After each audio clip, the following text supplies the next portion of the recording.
Olá, a aula de hoje vai tratar sobre os métodos descritivos que existem em geometria descritiva. Métodos descritivos, eles têm a finalidade principal de descobrir a verdadeira grandeza de objetos representados no espaço. O que é a verdadeira grandeza? Vamos recapitular aqui. A verdadeira grandeza, ela representa a projeção ortogonal de um segmento de reta sem distorcer a imagem real desse segmento, ou seja, ela vai representar o tamanho real das arestas do objeto sobre os planos de projeção. Essa é a ideia de verdadeira grandeza. Para se obter a verdadeira grandeza das arestas desse objeto, é necessário projetar a imagem desse objeto sobre um plano que seja paralelo às arestas que eu quero manter em verdadeira grandeza. Como nós podemos observar, às vezes os objetos estão em posições no espaço, ao modo que se encontram enviesados em relação aos planos de projeção, que é o exemplo da reta qualquer que está apresentado aqui no slide. Então, nesses casos, nós precisamos de um plano auxiliar ou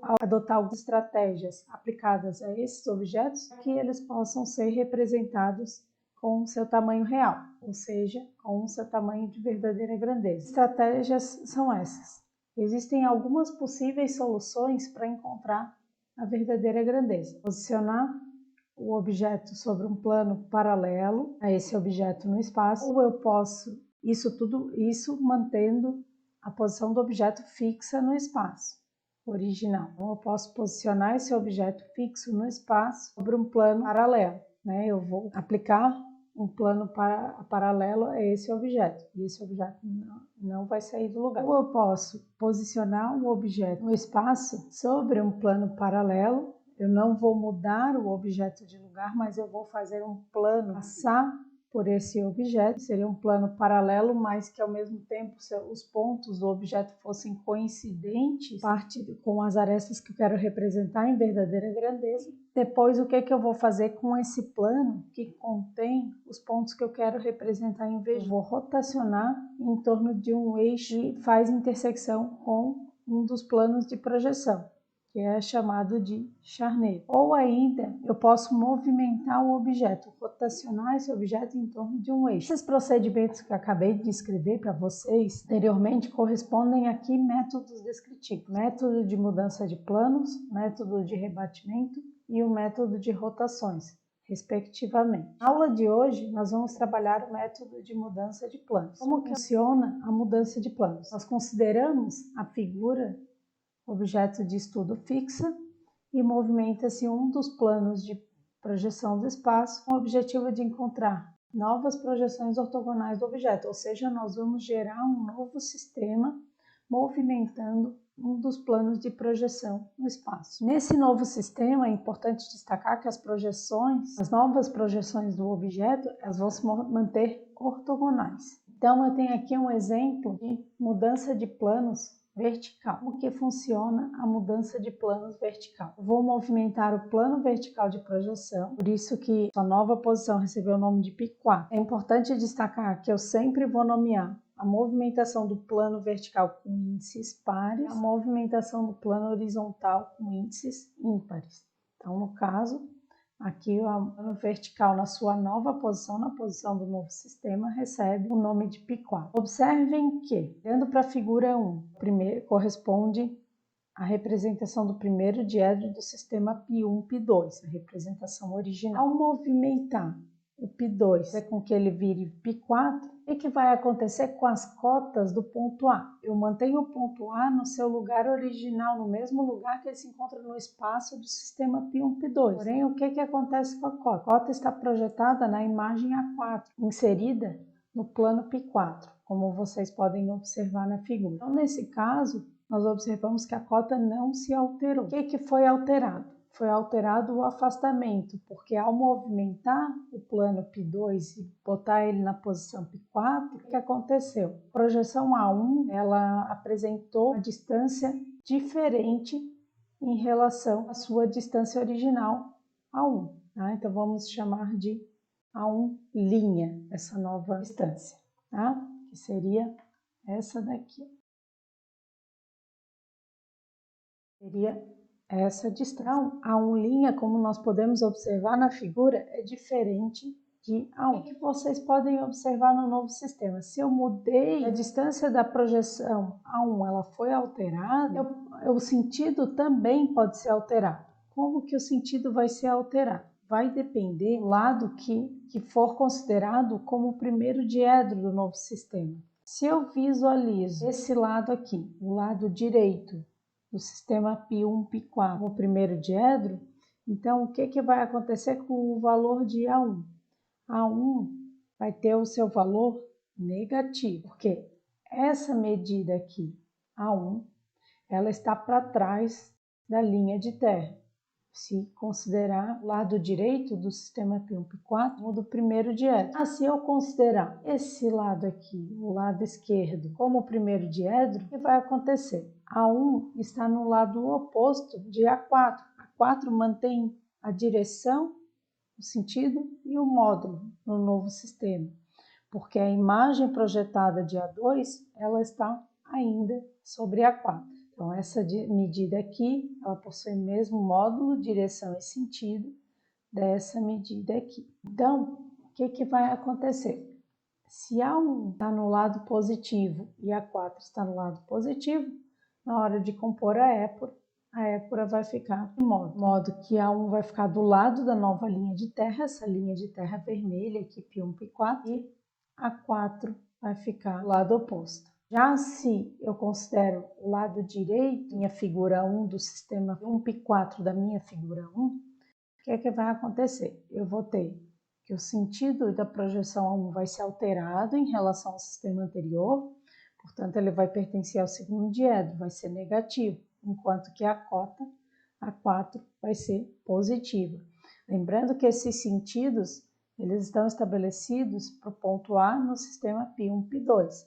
Tá? Eu estou fazendo a comparação sempre com o primeiro diedro do sistema anterior. Aqui tem o roteiro de como vocês podem aplicar a mudança de planos nos exercícios.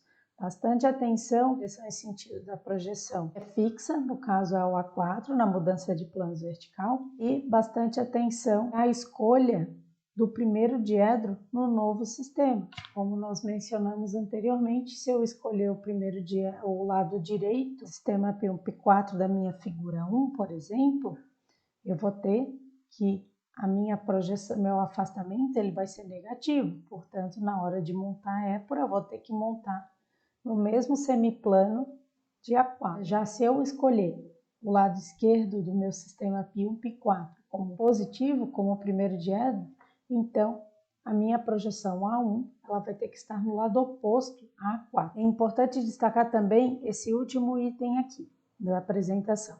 No novo sistema, ele pode se situar no primeiro ou no segundo diedro, como nós mostramos aqui. Tá? Por quê? Porque são os dois diedros que tratam de cotas positivas, porque nesse caso aqui nós estamos trabalhando com a cota positiva. Se nós estivéssemos trabalhando com a cota negativa, poderia estar no novo sistema no terceiro ou no quarto diedro. Mudança de planos quando eu mudo o plano horizontal. Quando eu mudo o plano horizontal, mudança de planos ela é análoga ao caso anterior.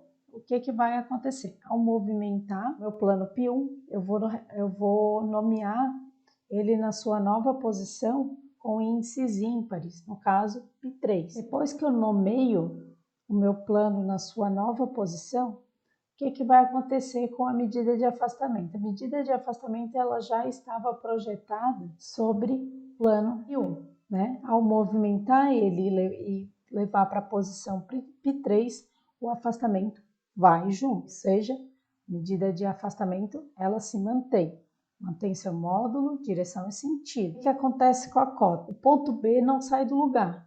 Aí o que aconteceu com a cota? A distância vertical do ponto B em relação ao novo plano horizontal de projeção, ou seja, sua cota, ela foi alterada. Nesse caso aqui, a cota foi diminuída, como vocês podem observar na figura, né? Porque eu girei o plano para baixo, é claro?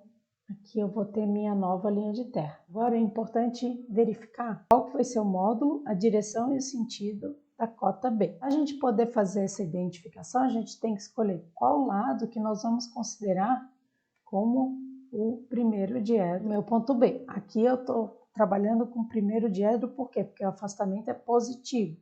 Então, o meu ponto B no novo sistema, ou ele vai estar no primeiro diedro, ou ele vai estar no quarto diedro, tá?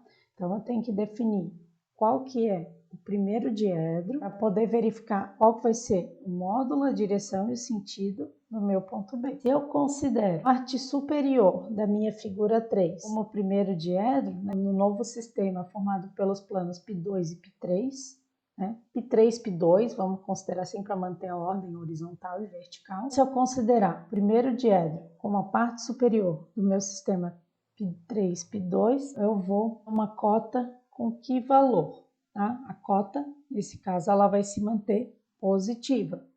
Por quê? Porque ela está acima do plano π3, nesse novo sistema. Já se eu considero parte inferior da minha figura 3 como primeiro diedro, o que vai acontecer com a direção e sentido da minha cota B2? Minha cota B2, ela vai ter sentido negativo. Por quê? Porque ela vai estar no lado oposto ao do primeiro diedro, tá? No semiplano negativo, né? Se eu considero a visualização de cima para baixo da figura 3. Portanto, nesse caso aqui, foi considerada a visualização de cima para baixo, tá? Então, a minha projeção, olhando do ponto de vista superior, a minha projeção B3, que é essa daqui, ela se mantém num lado da linha de terra, positiva, enquanto que a minha projeção B2 se mantém do lado oposto ao do afastamento. Portanto, eu vou ter, como o afastamento é positivo, eu vou ter cotas e afastamento de mesmo sentido. Como o afastamento é positivo, então a cota também vai ser positiva nesse caso, e o ponto vai estar no primeiro diedro. Tá claro? Então aqui segue o roteiro, procedimento de montagem da épora no novo sistema. A montagem da épora, é importante destacar, ela sempre vai funcionar da mesma maneira como funcionou nos sistemas originais, π1, π2. Eu sempre vou rotacionar o plano horizontal de projeção do meu novo sistema em torno da nova linha de terra, 90 graus no sentido horário. Então é esse o procedimento de montagem da épora.